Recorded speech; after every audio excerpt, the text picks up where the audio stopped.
Nah, kalau ada bayi lahir langsung dapat beban utang 13 juta per kepala, berarti Anda sedang berada di Indonesia. Takbir. Saya bukan anak PKI, saya nggak pernah makan uang reklamasi. Itu yang makan uang reklamasi itu bebas ke luar negeri itu. Saya nggak pernah makan uangnya Meikarta. Tuh yang makan uangnya Meikarta bebas ke luar negeri. Saya nggak pernah makan uang triliunan BLBI macam-macam, saya nggak pernah. Yang korupsi triliun bebas ke luar negeri. Untuk ada FPI. Takbir. Yang punya suami belum jadi FPI, masukkan FPI. Dan jangan kasih jatah sebelum jadi FPI.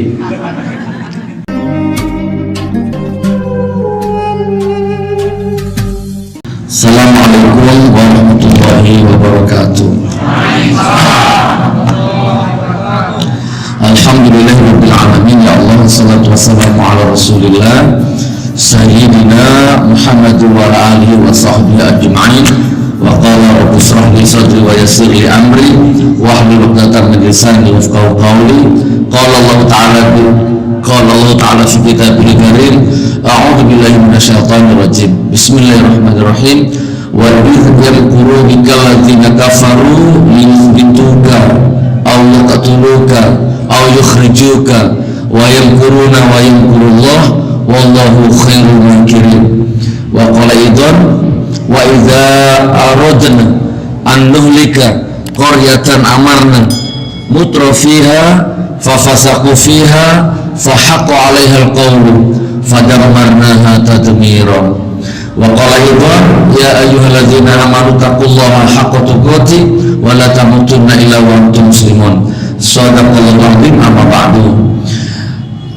Para guru, para kiai, ustadz, ulama, imam masjid, pengurus masjid, semua para wali-waliullah, baik yang kelihatan mata saya atau yang tidak terdeteksi retina mata saya, ada wali-wali yang tidak tampak mata ini ya. Terus kemudian ada Pak Polisi yang sangat kita taatimi, dari Pak Polsek atau Pak Polres atau mungkin dari mana, kita taati hukumnya. Jamaah semua yang dimuliakan Allah, ada semua calon penghuni surga. Amin ya.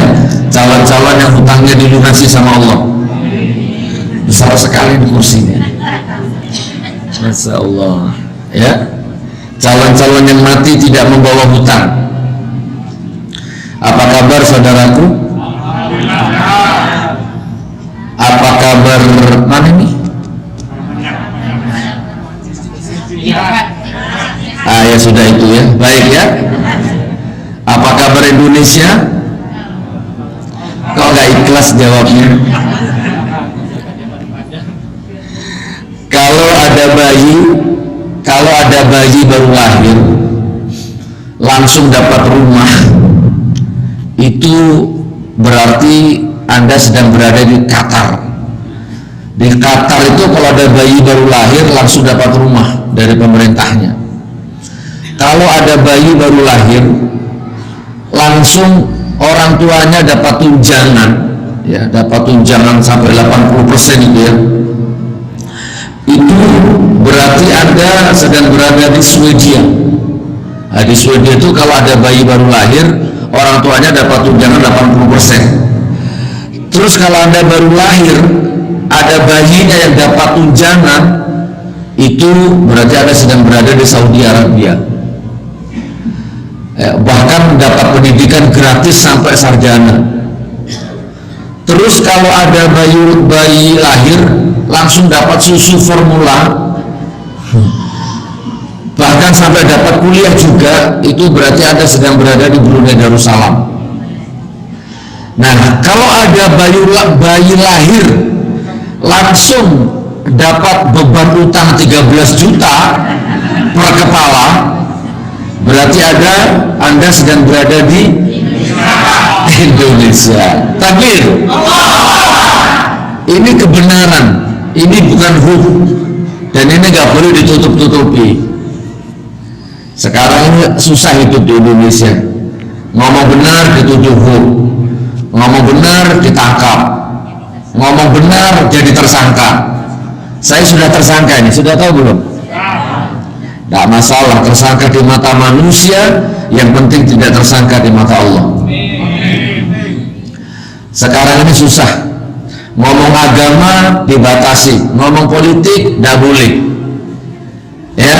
Tapi kalau si A liberal, sekuler, dekat dengan penguasa, bebas mau ngapa-ngapain, bebas mau ngomong apa saja. Kemarin saya di Bandara Cengkareng tanya sama tim saya itu tim saya itu kameramen.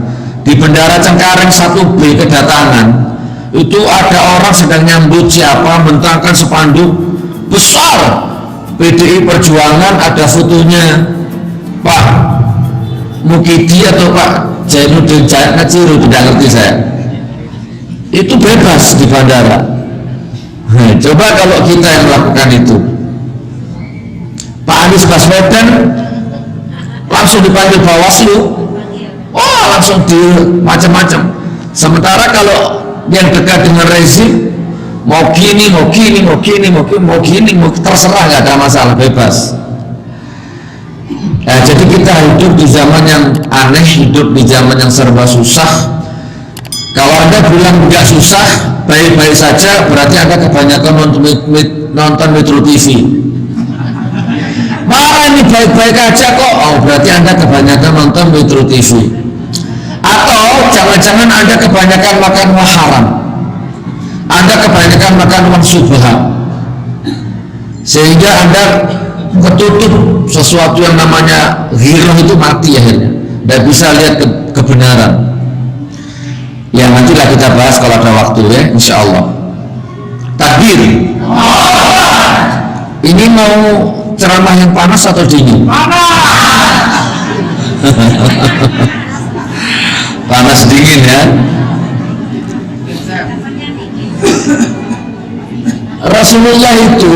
Rasulullah itu menyelesaikan semua masalah politik, budaya, ekonomi, hukum itu di masjid. Ya, Indonesia agama Islam sampai berkembang seperti sekarang ini itu pusat pengendaliannya di masjid, bukan di rumahnya Rasulullah. Tapi sekarang nggak boleh ngomong yang aneh-aneh di masjid, dituduh radikal, dituduh intoleran.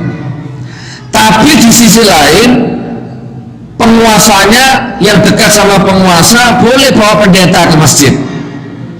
Pendeta dibawa ke masjid pakai sorban, ini pakai peci hitam, pakai baju partai, jelas ini pendeta. Kalau minggu khutbah di gereja, dibawa ke masjid ngomong politik, bebas, boleh, diam semuanya.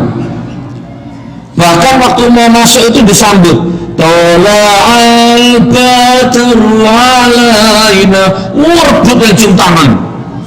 Padahal itu Nasrani, akidah yang tertukar. Masa ada Gus Nur, jangan-jangan tebar fitnah, videonya ada, fotonya ada, ya tidak usah disebut nama lah, nanti delik aduan, nanti kalau dilaporkan, diproses, ditangkap, tidak boleh disebut nama. Tapi kalau inisial boleh. Nah inisialnya kalau Anda mau tahu, Haritanu, nah itu inisialnya. Mau sindir-sindir atau belak-belakan? Masya Allah, Masya Allah, Masya Allah. Saya dapat undangan safari dakwah ke Australia bulan Maret. Akhirnya saya kirim paspor, saya kirim buku nikah, KTP, macam-macam, urus visa. Rencana Maret berangkat. Ternyata 3 hari kemudian panitianya telepon saya, Gus Nur, tidak usah Maret, Januari berangkatnya, kita majukan. Loh kenapa Pak? Visamu sudah keluar Gus. Heran saya. Biasanya kalau ngundang kiai dari Indonesia ngurus visa 4 bulan itu paling cepat. Gus Nur 3 jam keluar visanya. Berangkat Gus, Januari. Siap. Akhirnya semua jadwal yang ada di Indonesia cancel semua. 27 Januari sampai 27 Februari di Australia saya.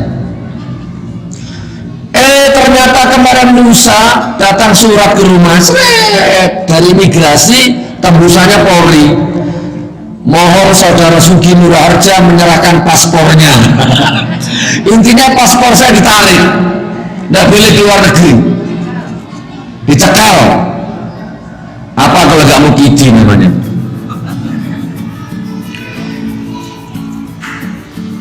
Aneh Pak, pokoknya aneh. Saya nggak masalah ke Australia batal, nggak masalah. Yang bikin saya agak nggak terima, marah saya, itu kalau paspor saya dicabut karena bulan Maret saya akan bimbing jamaah umroh, berarti umrohnya ikut gagal. Laknatullah, laknatullah, laknatullah. Masya Allah. Saya tetap mendoakan yang terbaik, walaupun azab lah ya Allah kalau memang mereka itu benar-benar zalim dan nggak mau taubat. Azab sudah, 7 turunannya hancurkan sudah ya Allah. Gitu.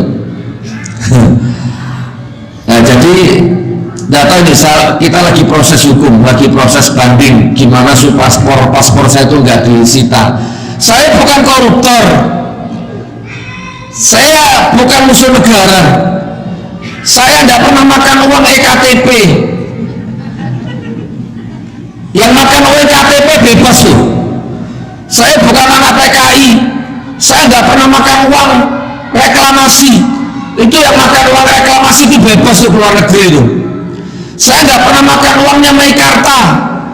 Tuh yang makan uangnya Meikarta bebas keluar negeri. Saya nggak pernah makan uang triliunan BLBI macam-macam, saya nggak pernah. Yang korupsi triliun bebas keluar negeri. Yang Syiah, yang sekuler, yang liberal bebas keluar negeri. Saya nggak boleh.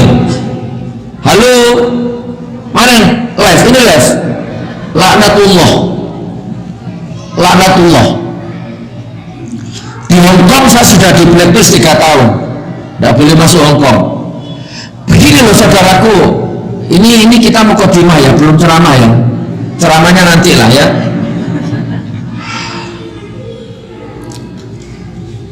Yang kan kasihan jamaah umroh sudah kadung seneng mau berangkat sama saya nggak jadi. Ada masjid mau ngundang saya, sudah pasang banner, spanduk semua, kan itu biaya itu. Ditelepon sama Intel, sudah tidak boleh datang Gus Nur, tidak boleh ceramah Gus Nur, bla bla bla. Ada begitu. Terus kemudian saya nih Australia ini, visa sudah diurus, tiket sudah dibeli, gagal. Ini kan mubazir akhirnya, gimana Allah nggak marah? Terus saya ke Hongkong, sudah nyampe di bandara di Hongkong sudah nyampe di bandara saudaraku, tiba-tiba dilihat paspor, dimasukkan komputer, dicek, oh enggak, tiba-tiba saya diseret ke ruang integrasi dan saya nggak boleh masuk Hongkong. 5 jam saya ditahan di integrasi, dideportasi paksa. Jam 11 pagi masuk Hongkong, jam 4 sore dipulangkan ke Indonesia saya dengan penerbangan berikutnya.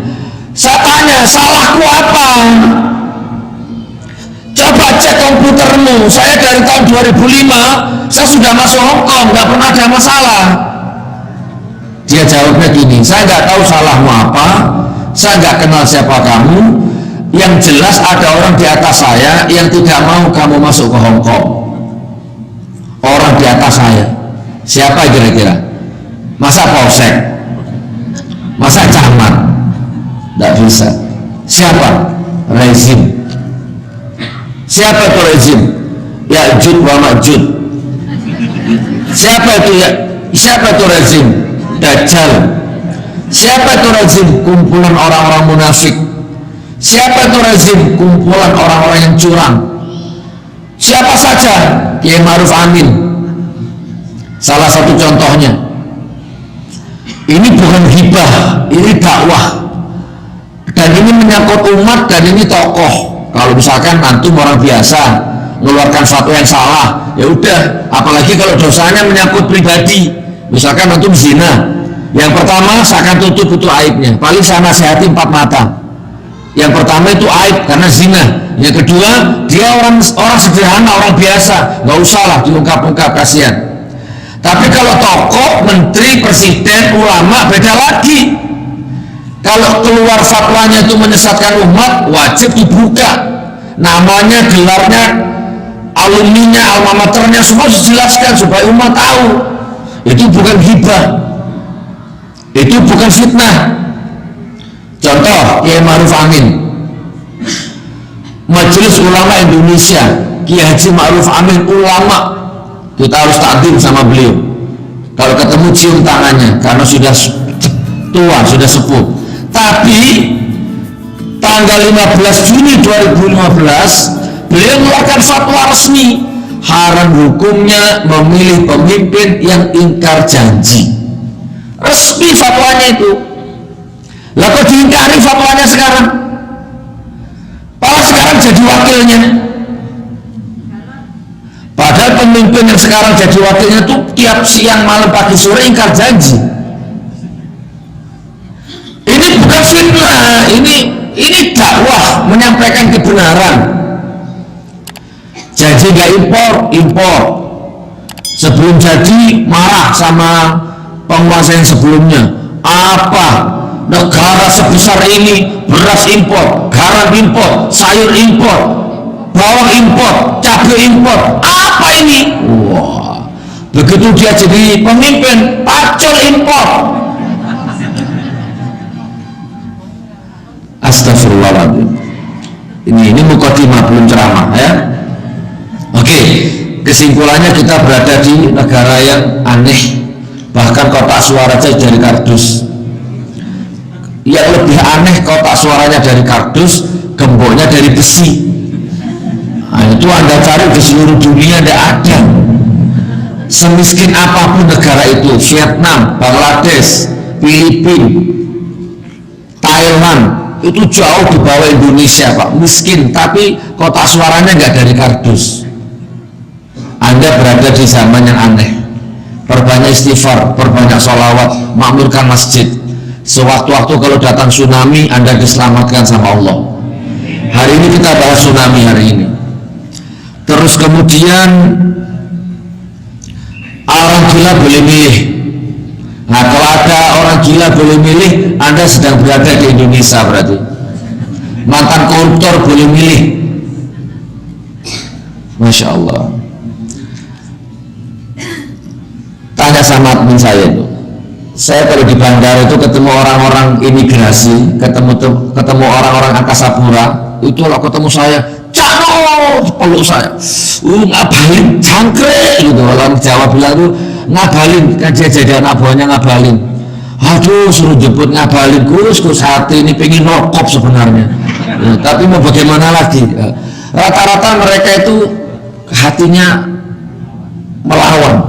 Cuman karena aturan ya sudah. Makanya rezim jangan bangga-bangga kalau ada orang nunduk-nunduk di depan itu, jangan-jangan hatinya tuh bandit. Apal. Polisi pun banyak, dari Polri, dari Polsek, dari Polres, Polda. Telepon saya, ya saya teruskan perjuanganmu Cak. Ya harus aku dukung dari belakang Cak. Polisi. Ya kalau di depannya Pak Tito siap dan di belakangnya Pak Tito halah gitu deh. Itu banyak seperti itu. Ini bukan fitnah. Kalau ketemu saya teruskan Cak, mantap gitu. Padahal polisi, awas laporkan komandanmu. Oh, siap Cak gitu. Itu loh keadaan kita sekarang ini. Nah, saudaraku, Masya Allah, untung ada FPI. Takbir. Yang punya suami belum jadi FPI, masukkan FPI. Dan jangan kasih jatah sebelum jadi FPI. Yang belum jadi laskar FPI, jadi FPI. Yang bisa mencegah azabnya Allah itu salah satunya ada orang yang mau nahi munkar. Mau nggak mau, suka nggak suka, yang nahi munkar sekarang itu cuma FPI. Anda terima nggak terima, memang itu kenyataannya. Di mana ada musibah, blar, FPI datang yang paling pertama. Nanti polanya paling terakhir, datanya paling pertama. Semua pulang, Basarnas pulang, relawan pulang, penguasa pulang, semua pulang. FPI masih ada di situ bertahan, memburu mayat. Jadi ada mobil rongsokan dibuka, ada apa di, kadang pakai paralon itu 2 meter, ditancapin paralonnya, begitu tarik lagi, dicium ujungnya, bau mayat, takbir kali. Kalau kelihatan mayat itu nafsu, ya semangat sekali evakuasi mayat dulu di Kuali itu. Oh ada mayat, takbir, dapat mayat 1, memburu mayat, terus dimandikan, dikafani, disolati, dikubur. Itu kalau nggak basirahnya kuat nggak bisa Pak. Kalau kebanyakan uang haram nggak bisa Pak. Bukan saudara, nggak ada hubungan darah, nggak masuk Metro TV, nggak masuk orang, nggak ada yang liput. Kok mau untuk FPI melakukan itu, kok mau? Jangan benci-benci sama FPI. Saya dulu orang yang paling benci sama FPI, karena dulu saya kebanyakan nonton Metro TV. Ya, tadi FPI ya. Nah jadi gitu saudaraku, Masya Allah, mudah-mudahan kita diselamatkan sama Allah ya, mudah-mudahan diselamatkan sama Allah. Suarakan kebenaran. Saya ngomong begini, saya bukan orangnya Pak Prabowo, demi Allah saya bukan orangnya Pak Prabowo, demi Allah saya bukan orangnya Mas Sandiaga Uno. Sampai detik ini saya belum makan uangnya Pak Prabowo sepeser pun, belum makan uangnya Mas Sandiaga Uno sepeser pun. Walaupun saya punya nomor handphonenya, walaupun pernah satu panggung, saya bukan penjilatnya beliau. Sampai detik ini saya masih bebas dan netral, tapi saya tidak akan golput ya. Saya tetap akan memilih. Siapa yang dipilih ya suka-suka saya, terserah. Kalau Anda silahkan, tak kasih kebebasan, yang penting jangan golput. Milih Prabowo boleh, nggak milih Jokowi nggak apa-apa, silahkan. Saya boleh ngomong seperti ini karena saya bukan caleg dan saya nggak punya kepentingan apa-apa. Ada Pak Prabowo, nggak ada Pak Prabowo, bagi saya 2019 ganti presiden. Ada Pak Prabowo ataupun tidak ada Pak Prabowo. Astagfirullahaladzim, parah saudaraku, parah. Masya Allah. Sholat dipakai pencitraan. Akhirnya tahu kalau udah bisa ngaji. Sekarang kalau sholat dipilih cuma duhur sama asar, yang lain nggak mau karena ngajinya salah, tapi tetap pencitraan. Naudzubillah min dzalik. Oke, sekarang kita bahas musibah. Di waktu yang singkat ini kita bahas musibah.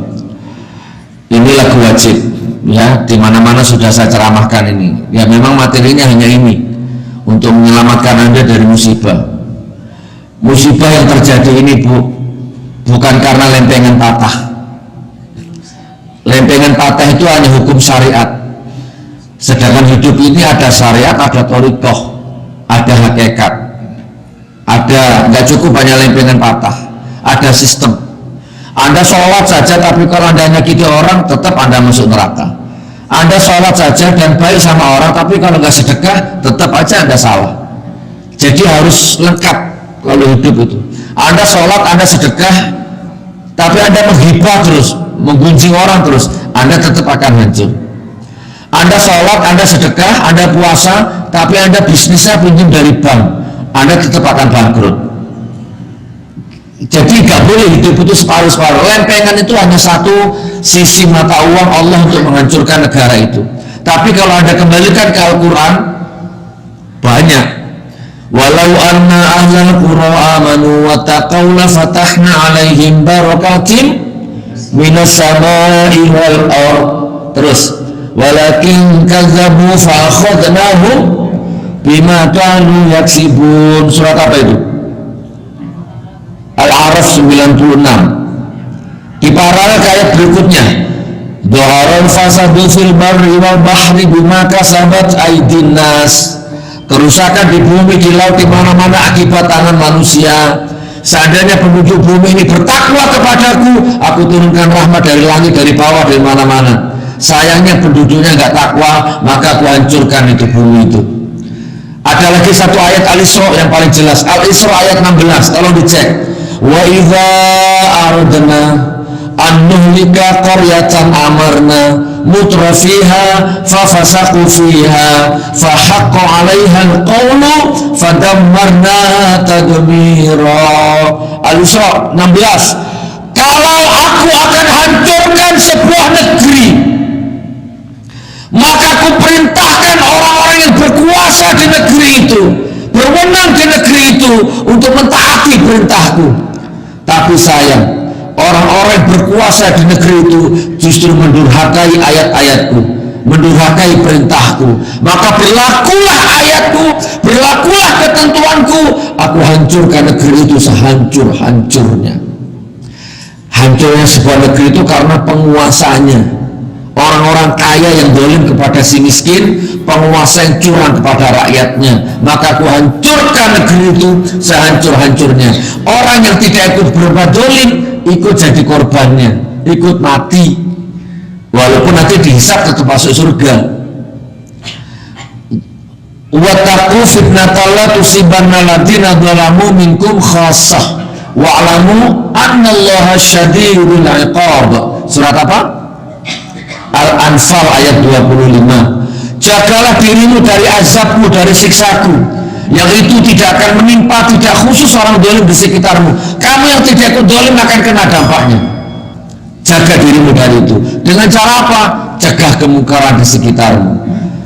Tapi rezim ini nggak mencegah, malah didukung LGBT-nya, didukung sekulernya, didukung Adi Armandonya, didukung Guntur Romlinya, Abu Jandanya, Cornelisnya, Victor Laskodatnya.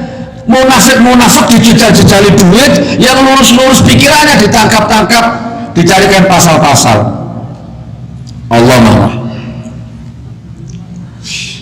Ya gini, kalau anda nggak percaya, nih monggo ada Pak Polisi, ada orang-orang intelektual, ibu-ibu, tak kasih pertanyaan, kita nggak usah janjian, tolong dijawab. Kita nggak janjian, ini live ini, kita nggak janjian. Ini ilmu akliyah. Tadi itu nakliyahnya, sekarang akliyahnya. Silahkan jawab, kita nggak janjian. Coba angkat tangan, ada Pak Lurah nggak di sini? Pak Lurah, Pak RT, Pak RW, nah itu Pak RT ya. Jangan Pak RT lah, kasihan, Pak Lurah aja. Nggak ada. Oke, kalau nggak ada, perhatikan pertanyaan ini. Kita nggak janjian, ini live, tapi ini sudah kita bahas dari kemarin, sudah bahas ini. Nggak apa-apa, kita bahas terus. Kalau ada Pak Lurah siang dan malam zina, makar kepada Allah, bohongi anak istrinya, bahkan korupsi, bahkan judi, bohongi rakyatnya, saya tanya sama anda, diazab nggak Pak Lurah itu? Diazab nggak?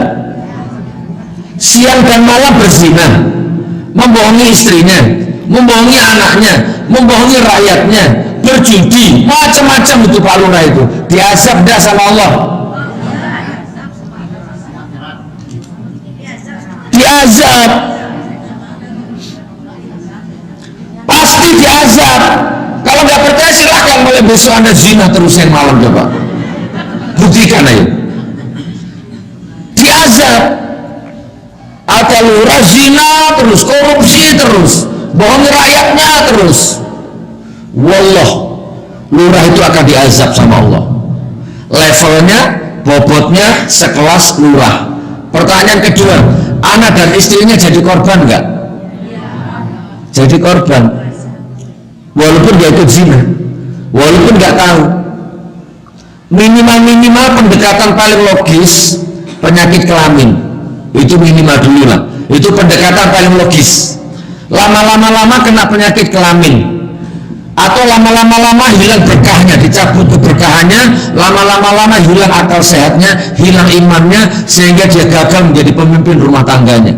Dia tidak bisa mengarahkan anak istrinya ke jalan yang benar karena akhlaknya dia sendiri sudah rusak. Itu minimal pendekatan paling logis itu. Akliyahnya begitu, sehingga lama-lama rumah tangganya mulai tidak karomah, tidak bahagia, mulai pertengkaran kecil, konflik kecil, terus sampai akhirnya anak-anaknya jadi korban, maka endingnya perceraian. Itu pendekatan yang paling masuk akal. Nah sekarang kita naikkan itu sebagai khalifahnya, sebagai pribadinya, anak istrinya jadi korban. Nah sebagai lurahnya, rakyatnya kok jadi korban nggak? Nanti azabnya tuh bisa bentuknya macam-macam. Ada yang tiba-tiba listrik rumahnya Pak Lurah itu konslet, dibikin konslet sama Allah, kebakar rumahnya, akhirnya apinya menjalar sampai satu desa habis kebakar misalkan. Orang yang tidak ikut apa-apa jadi korbannya, walaupun nanti dihisab sama Allah tetap ada yang masuk surga, ada yang masuk neraka. Yang masuk surga begini, kok masuk surga? Karena orang ini sudah pernah menegur Pak Lurah itu, Pak Lurah tidak boleh zina, Pak Lurah tidak boleh judi. Orang itu sudah pernah menegur, ternyata orang ini mati juga akhirnya kena azab. Itu orang itu tetap mulia di sisi Allah. Nah ada orang yang walaupun ahli sholat, tetangganya Lurah itu sholat siang malam, tapi dia membutakan mata, dia nggak pernah negur walaupun dia tahu Pak Lurahnya zina, Pak Lurahnya korupsi, dia cuek. Maka orang ini akan diazab juga sama Allah. Ini poin pertama. Sebelum saya lanjut, masuk kira-kira ke pikiranmu, ke ilmu masuk? Oke, berarti kita satu pikiran. Dan memang benar, Bu. Nah, sekarang saya naikkan levelnya. Kalau bupati, di sini ada bupati ya, lurah, camat, wali kota, sama bupati. Oh, wali kota ya. Wali kota, zina siang malam, judi siang malam, karaoke siang malam. Kalau kunjungan kerja pijet plus di tempat kunjungan kerjanya itu, diazab nggak? Terus yang jadi korban, yang jelas antara lurah sama wali kota bobotnya nggak sama. Kalau gubernur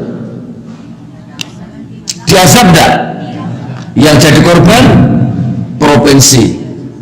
Nah sekarang saya tanya, pertanyaan terakhir, berawal dari Lombok pindah ke Palu, Situbondo, Madura, Bali, Padang, Surabaya, Tanah Ambles, Sukabumi, Bogor, Puting Beliung, Jembatan Putus, Malang, Blitar, Nias, setiap hari ada gempa. Kalau Anda update BMKG itu ya, Lion Air jatuh. Nusantara, Indonesia itu seperti diazab sama Allah dan tidak ada henti-hentinya ini. Belum ulamanya yang bentur-benturan, belum umatnya yang sekarang semrawut silang sengkarut macam-macam, belum ekonominya, belum macam-macam, hancur. Azab akhlak, azab peradaban, azab kesehatan, azab ilmu, azab akidah, macam-macam. Sholawatan di gereja, ada di gereja, macam-macam sekarang hancur.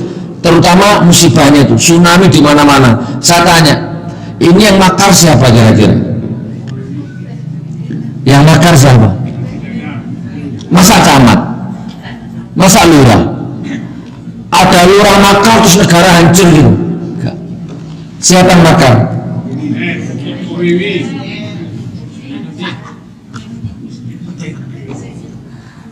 Jawaban yang lebih tepat itu bukan Jokowi, bukan presiden, tapi rezim. Rezim itu siapa? Sistematis. Ya presidennya, ya ulamanya, ya menterinya, ya cebong-cebongnya. Gitu. Masa Gus? Ya tadi tuh pendekatan paling logis. LGBT didukung. Siapa yang mendukung? Penguasanya lewat menteri agamanya. Menteri agamanya datang ke acara LGBT, kasih penghargaan, kasih sambutan, penuh penjiwaan sambil nangis-nangis. Nah, jangan-jangan menteri agamanya, jangan-jangan praduga tak bersalah. Apalagi ayo menterinya, astagfirullah, kalau ngomong uang yang dia makan itu dari keringatnya rakyat, mungkin jam tangan yang dia pakai itu dari keringatnya rakyat, baju istrinya yang mahal-mahal itu dibeli dari uang keringatnya rakyat, dari pajaknya Anda ini ya. Kalau tuh ada lebihnya mungkin korupsi. Tapi kalau mau menyakiti rakyat, kalau nggak kuat makan diet, kalau nggak kuat beli cabai nanam sendiri, kalau nggak kuat makan daging makan keong, kalau mau kaya cari bisanya kalajengking, Kalau nggak kuat bayar listrik, cabut meterannya. Ayo, sakit nggak? Rezimnya Pak.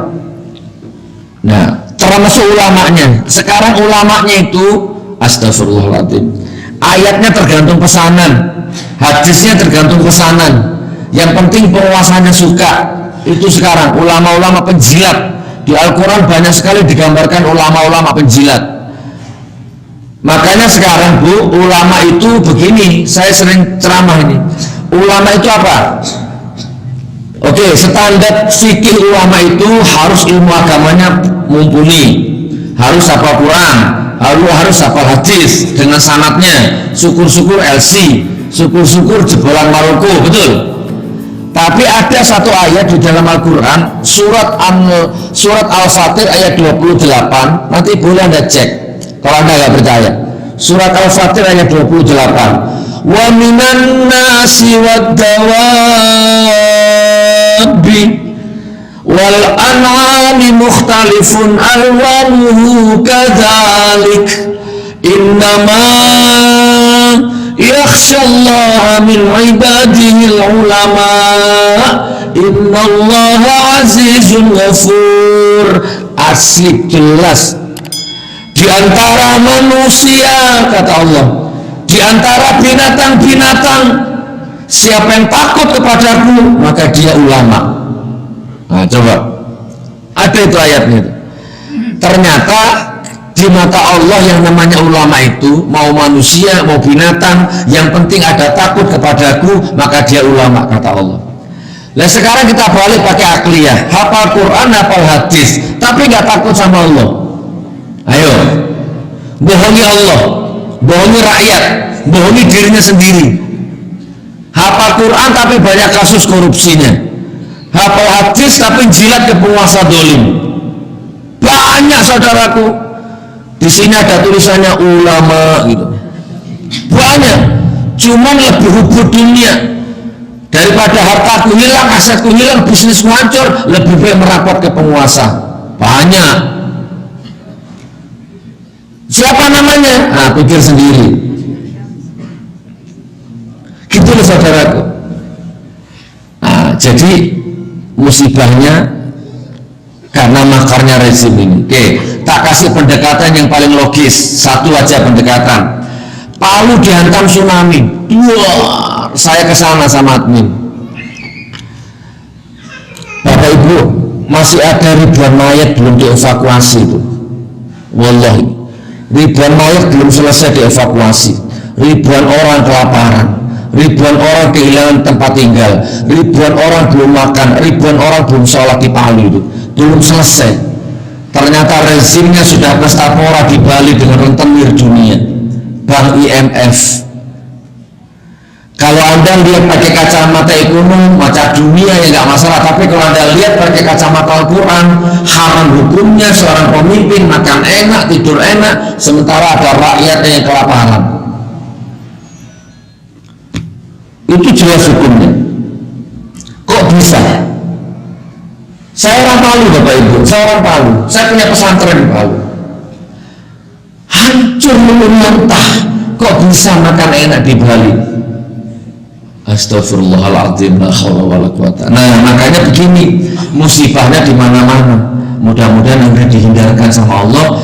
Kalau toh memang sampai ke sini, mudah-mudahan Allah akan menyelamatkan Anda. 5 menit terakhir sebelum kita masuk bab berikutnya, 5 menit terakhir. Ada beberapa syarat untuk mencegah supaya Anda tidak terkena musibah bencana. Ada beberapa syarat, ada beberapa ilmu. Yang pertama, hati-hati kalau nulis status. Statusmu bisa menyebabkan bencana. Masa si Gusnur 2 jam sebelum Palu dihantam bencana itu, ada orang Palu bikin status begini, kok gempa lulu sekali-sekali dan tsunami pasti asik. Namanya Alisman. Foto profilnya gini. Kalau dia ngomong sendiri di hatinya mungkin mati sendiri dia. Masalahnya dia ngomong di Facebook, dikomentari banyak orang, alam dibuat main-main. Anda pikir alam ini nggak merespon? lurah berzina, walaupun nggak ada yang tahu tetap azab. Kenapa? Ada Raqib dan Atid yang tahu, ada Allah yang tahu, ada angin, ada alam yang merespon. Itu 2 jam sebelum bencana. Terus berapa tadi? 6 jamnya. 6 jam sebelum dihantam gempa, itu ada politikus Nasdem dari Palu namanya Lili Ali. Itu bikin status di Facebook, walaupun Palu dihantam gempa, aku tetap pilih Jokowi, Aiker tetap pilih Pak D. Baca nggak statusnya? Viral kan? Hati-hati statusmu. Laki-laki yang nggak sholat akan dapat istri nggak sholat, perempuan yang jorok akan dapat laki-laki jorok. Itu kalau bahasa Inggrisnya the law of attraction. Kalau bahasa Indonesianya hukum tarik menarik. Apa yang kamu batin itu yang akan terjadi. Orang kalau selalu galau, sekeras apapun dia kerja, dia akan nggak sukses, dia akan bangkrut. Isinya galau terus, putus asa terus. Tapi kalau hatinya selalu memancarkan semangat, maka dia akan sukses. Kurang lebih begitu. Kalau Anda nggak percaya Bapak Ibu, tak tes, silahkan besok rame-rame bikin status. Jangan sekarang, menunggu saya pulang dulu. Setelah saya pulang silahkan rame-rame bikin status. Boleh di WA, boleh di Facebook. Ya Allah, kok Palu melulu, kok Lampung melulu, kok Banten melulu, sekali-sekali dong Padang. Ayo, berani enggak? Itu akan terjadi itu, Bu. Hati-hati. Bikin status yang baik-baik saja. Wa yarzuquhu min haitsu la yahtasib. Mudah-mudahan hari ini engkau kasih aku rezeki ya Allah dari arah yang tidak disangka-sangka. Misalkan begitu bikin status, ya Allah yang jomblo datangkan bidadari ya Allah, yang ikal mayang rambutnya, jenjang lehernya, putih kulitnya, saking putihnya kalau minum kopi kelihatan kopinya ya Allah. Gitu kalau bikin status yang indah-indah. Ya Allah, bertahun-tahun kerja keras, rumah ngontrak ya Allah, angkat derajatku supaya aku nggak ngontrak lagi rumah ya Allah. Yes, kirim. Nanti orang komentar amin, amin, amin, amin, amin, terjadi akumulasi pahala. Gitu saudaraku bikin status. Oke, sekarang saya closing. Saya ke Palu, anak istri terjebak di pesantren waktu gempa itu. Saya lagi di Makassar itu. Begini kan pondok itu, cuma alhamdulillah nggak retak, tetap utuh. Sekarang jadi posko relawan. Oke, akhirnya gini saudaraku, saya ke Palu, saya kumpulkan teman-teman. Ayo, kalau kita nunggu penguasa nggak mungkin ini. Penguasanya bantu Bu, bantu dana, tapi nggak bisa dicairkan, membohongi rakyat. Saya orang Palu. Orang Palu itu seperti nggak punya negara waktu itu. Astagfirullahaladzim. Seperti nggak punya presiden. Di mana ada musibah datang, cuman sinetron, bikin sinetron, bikin film, action, Zainuddin lewat, yang lain minggir dulu, kamera di mana-mana. Setelah itu pulang, sudah gitu aja. Astagfirullahaladzim. Saya kumpulkan teman-teman, ayo gini aja sudah, kita bukan presiden, kita bukan menteri, kita bukan siapa-siapa, nggak ada yang gaji, tapi ini tanggung jawab kita sebagai muslim. Ayo bikin acara safari dakwah keliling Indonesia, tiket beli sendiri, hotel bayar sendiri. Kalau nanti misalkan nggak ada dapat uang, nggak apa-apa, kita biaya sendiri. Kalau dapat uang kita biayai pakai uang operasional itu. Intinya ayo bikin 100 masjid untuk Palu.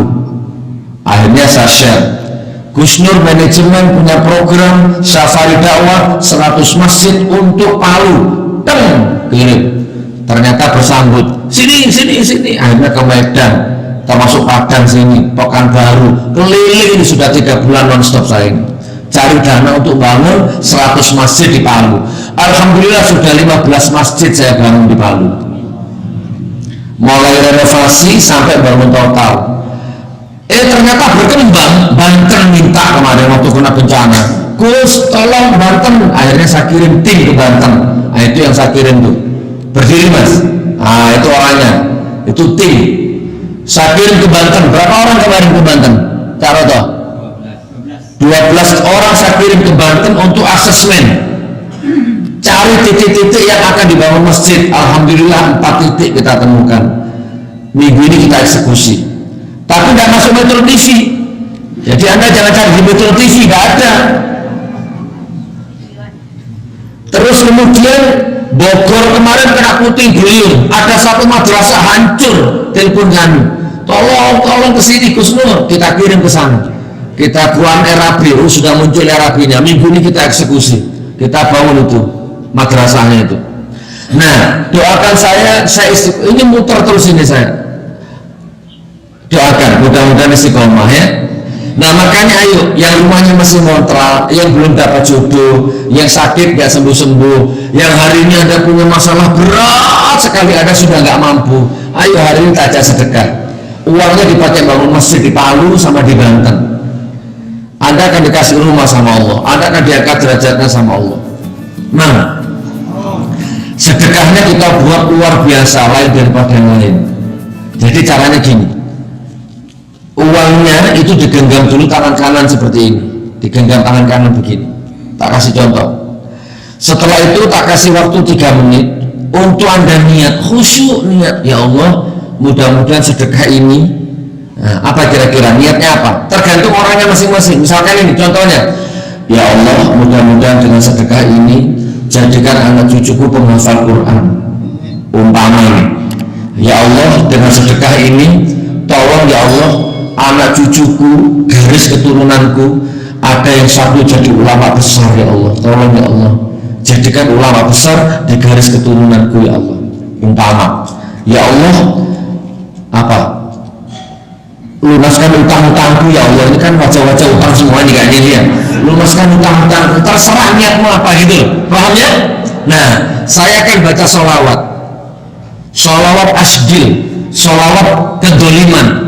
Jadi sambil niat Anda dengarkan sholawat ini, orang-orang yang mendolimi Anda akan diampuni sama Allah atau akan dihancurkan sama Allah, sementara Anda akan diangkat derajatnya sama Allah.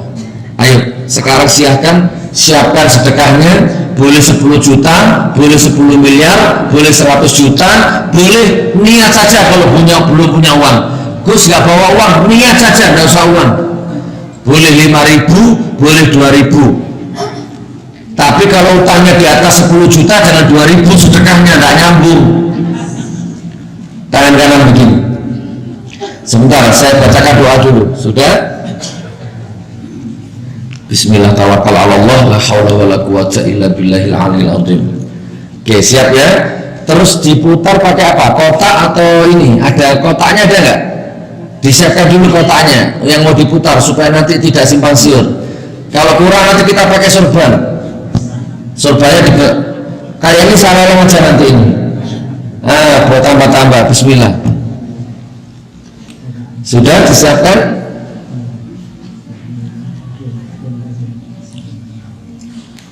Itu simpan di sini dulu mas.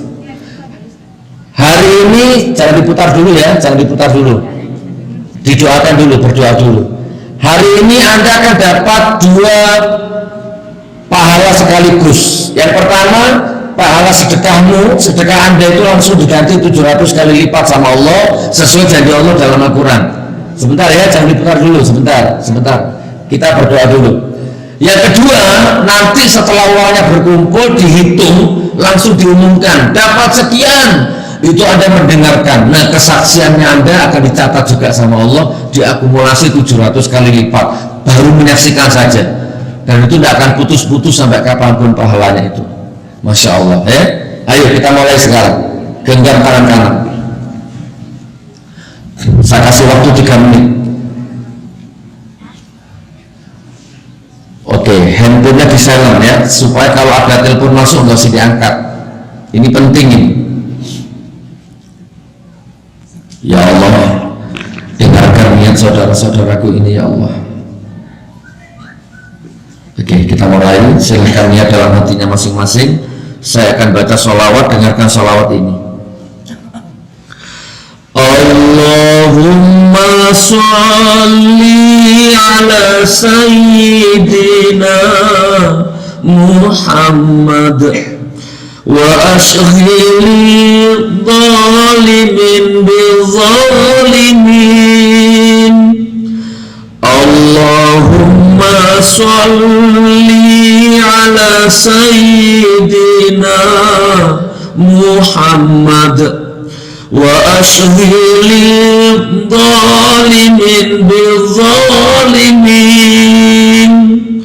وأخرجنا من بينهم سالمين وعلى آله وصحبه أجمعين.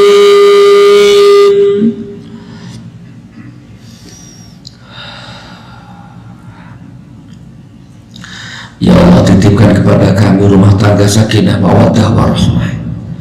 Dengan barokahnya sedekah ini ya Allah, jadikan kedua orang tuaku yang sudah wafat, mudah-mudahan Kau ampuni dosa-dosanya, lapangkan kuburnya, dan kelak jadikan kami kumpul kembali dalam surga-Mu dengan kedua orang tua kami ya Allah. Kalau masih hidup, dengan barokahnya sedekah ini, jadikan orang tua kami sisa umurnya berkah, dan mudah-mudahan kelak wafatnya husnul khotimah. Ya Allah, dengan barokahnya sedekah ini, jadikan anak cucu kami menjadi orang yang ahli agama, menjadi orang yang ahli sholat, ahli sedekah, dan menjadi anak cucu yang hafal Quran ya Allah, bisa memuliakan derajat orang tuanya. Amin ya rabbal alamin.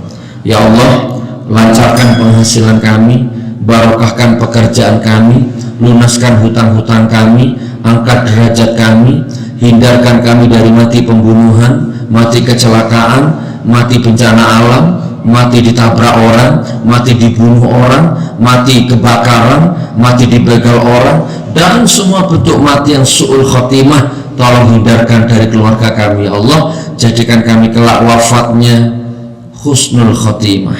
Amin amin ya rabbal alamin. Ya Allah, siapapun yang menyakiti kami, mendolimi kami, mencurangi kami, mencemarkan nama baik kami, menginjak-injak kami, meludahi kami, mengkhianati kami, mencemarkan, menghancurkan kehormatan kami, ya Allah, genggam hati kami agar tidak menjadi pendendam, dan tolong maafkan orang itu, ampuni orang itu, bahagiakan orang itu, sukseskan orang itu ya Allah.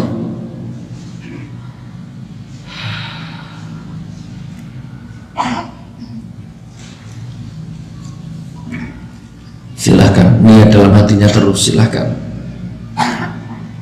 Saya akan baca sholawat satu kali lagi, silahkan Anda terus niat dalam hatinya.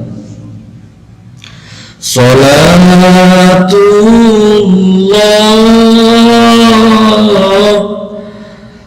salamullah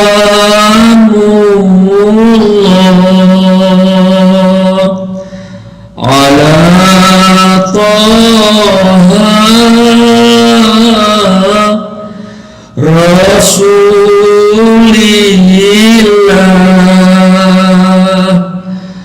Salatullah salamullah ala Yasin Habibillah.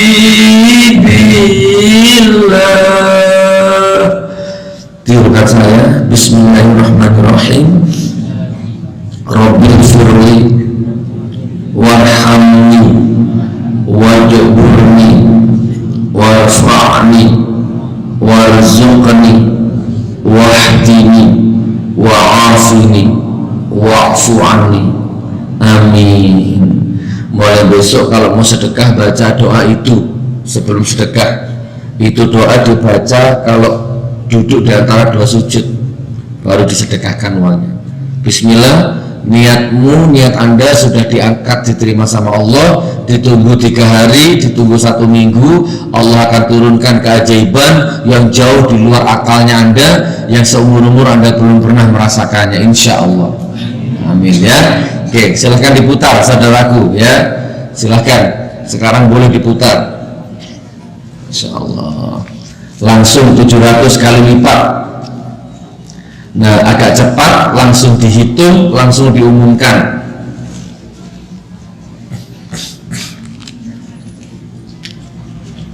Sambil menunggu, mungkin ada satu laki-laki, satu perempuan yang mau tanya jawab. Ada? Mana yang mau tanya jawab? Ibu, tanya jawab ibu, ayo. Bapak? Alhamdulillah. Ada yang mau tanya jawab? Tidak ada. Baik, kalau gitu saya lanjut ya. Sambil nunggu itu dihitung. Oh iya, ada mic-nya enggak? Ada mic? Ya udah, pakai kanan aja dek, didekatkan rudinya itu. Coba ibu nanya apa? Nggak usah mic, mungkin saya dengar. Assalamualaikum warahmatullahi wabarakatuh. Menanyakan ini, bagaimana hukumnya kalau kita mengucapkan selamat ulang tahun kepada semuanya? Selamat ulang tahun atau selamat Natal?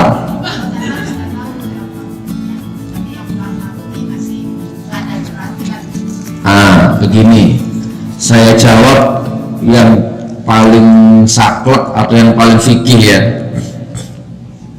Manusia itu beda makom ibu. Ada manusia itu beda makom. Ada orang tuh makomnya kuat, ada orang yang makomnya lemah. Contoh gini, contoh ya. Ini tak bikin wacana-wacana supaya masuk jawabannya. Rasulullah kedatangan sahabat menunjukkan gelang. Ya Rasulullah, kalau saya pakai gelang ini boleh enggak? Rasulullah jawab enggak boleh. Oh ya sudah, dilepas sama sahabat itu. Terus ada lagi sahabat yang lain berapa hari kemudian sama orang lain tapi gelangnya, ya Rasulullah saya boleh pakai ini enggak? Rasulullah jawab boleh. Nah, coba satu pertanyaan tapi dua jawabannya beda. Ini bukan berarti Rasulullah pelin-pelan. Rasulullah itu bisa menembus dimensi makrifat hati manusia.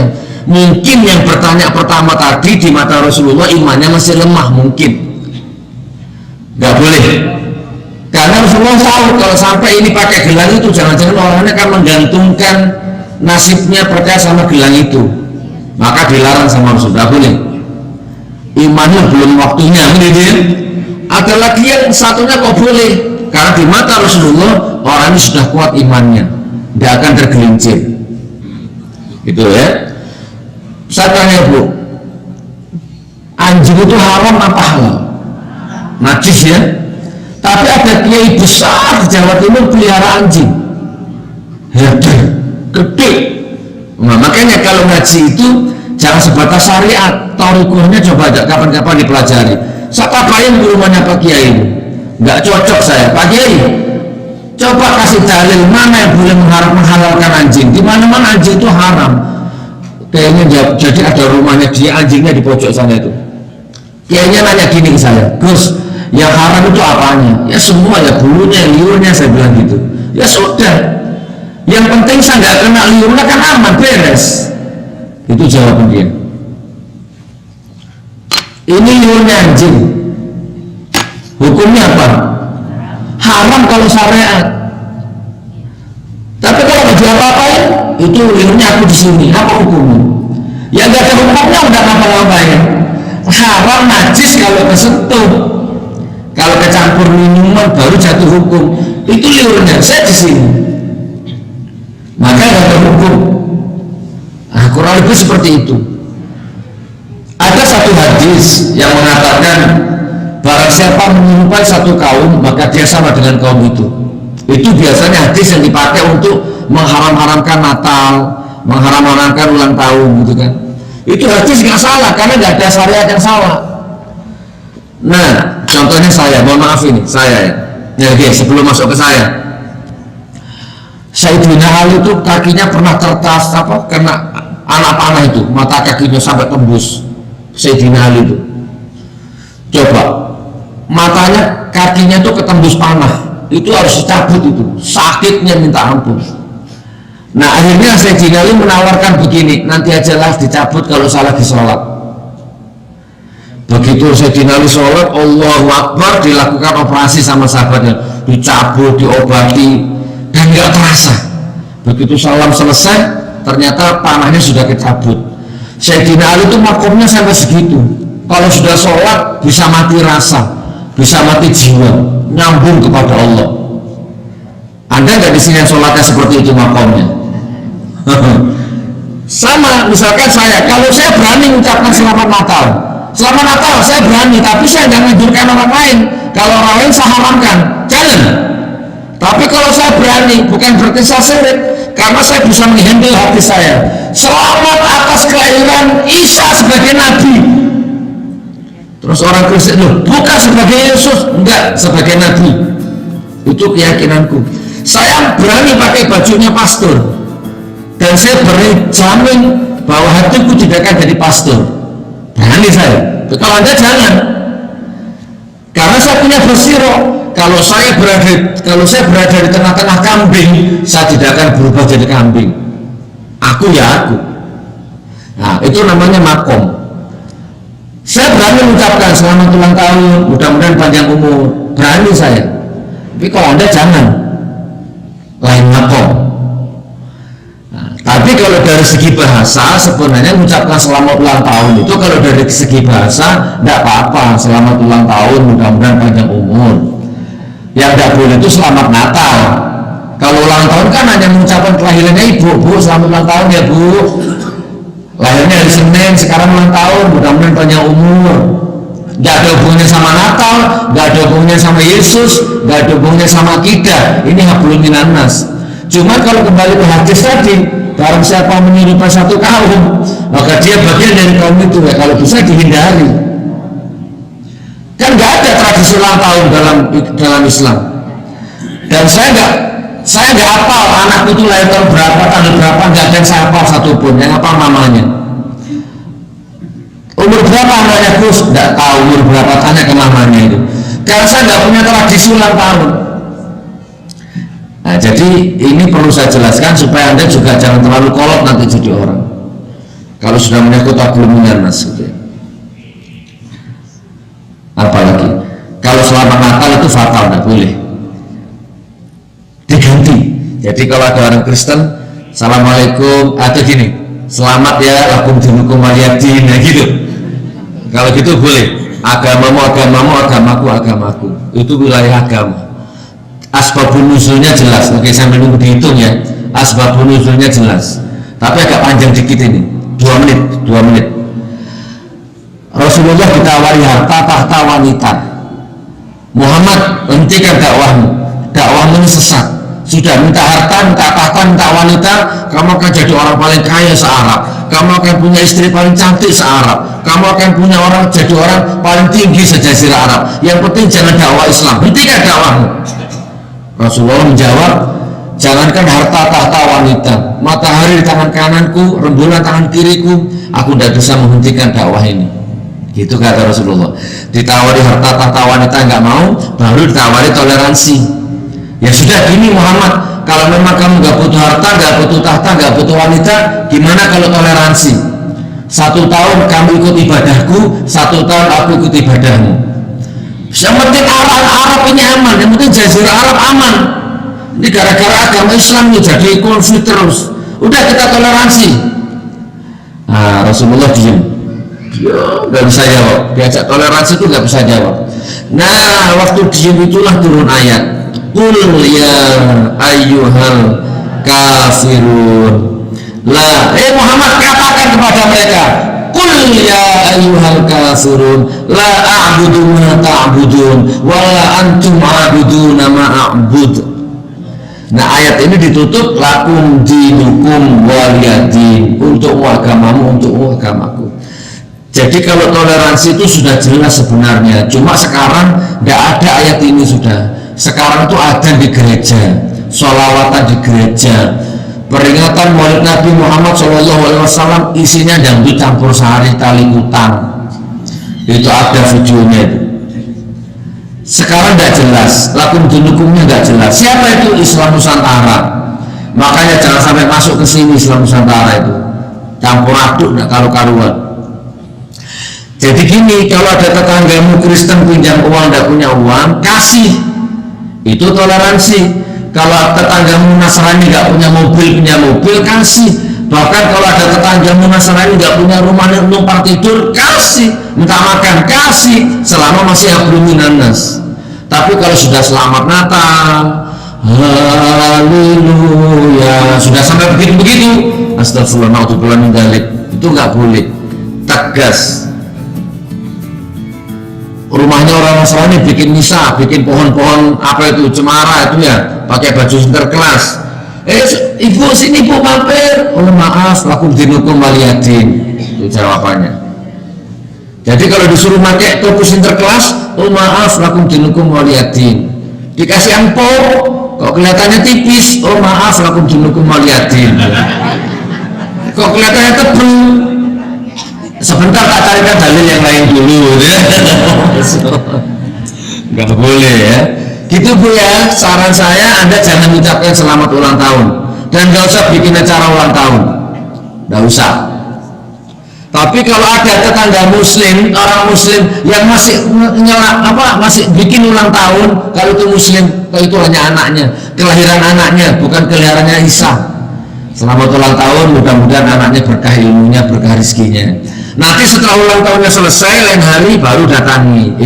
Sebenarnya nggak boleh loh dalam Islam itu, nggak ada tradisi ulang tahun. Itu yang benar. Jangan pas lagi ulang tahun terus Anda pegang mic, assalamualaikum warahmatullahi wabarakatuh, kafir. Nggak boleh ya.